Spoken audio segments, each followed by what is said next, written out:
ચાલો હવે જોઈએ ઉદાહરણ 6.6. દર્શાવો કે કોઈ એક બિંદુની સાપેક્ષે અચળ વેગથી ગતિ કરતા કોઈ એક કણનું કોણીય વેગમાન સમગ્ર ગતિ દરમિયાન અચળ રહે છે.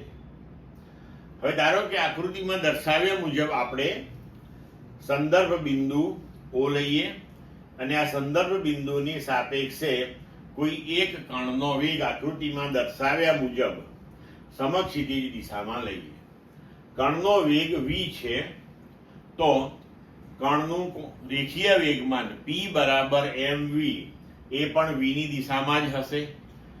કોઈ એક ક્ષણે જ્યારે કણ p બિંદુ પાસે હોય ત્યારે ધારો કે આ ઉગમ બિંદુ અથવા તો સંદર્ભ બિંદુ જે છે તેની સાપેક્ષે તેનો સ્થાન સદિશ r છે.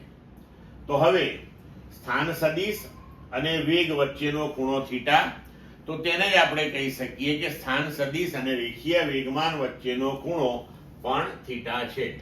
રેખીય વેગમાન p બરાબર આપણે લખી શકીએ mv.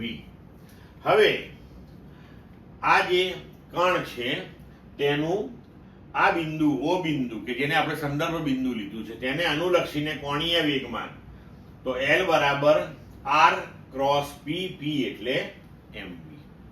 બરોબર છે. તો હવે L બરાબર r ક્રોસ mv.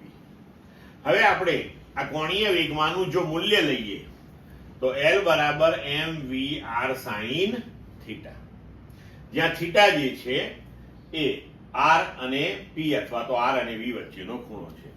જો આ ખૂણો થીટા હોય તો આ ખૂણો પણ થીટા થાય.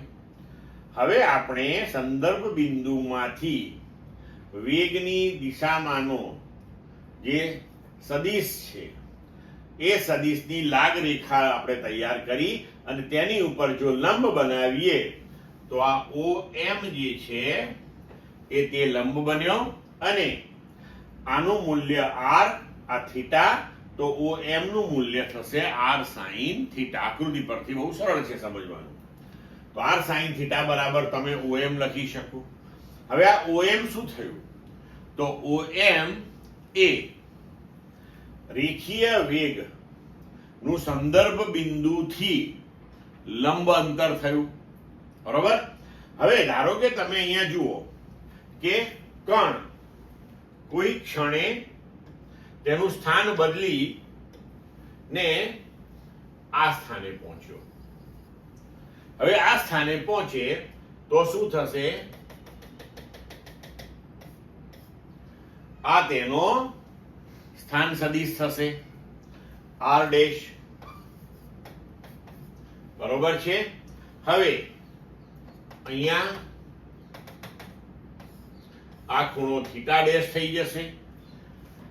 પણ ફરીથી જો આપણે હવે વેગની દિશા અચળ છે તો વેગનો સંદર્ભ બિંદુથી લંબ અંતર લઈએ તો એ તો પાછું આનું આ જ થશે.